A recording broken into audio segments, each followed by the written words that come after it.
How to change background in Telegram.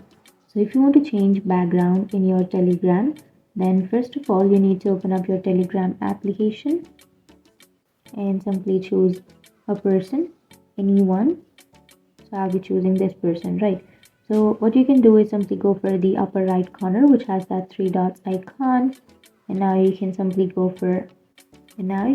choose any person. So I'll be choosing this person.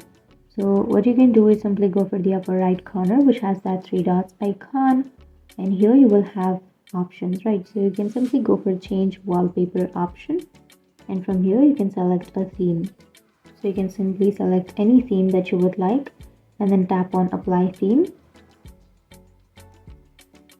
and that's it. That's how you change background in Telegram.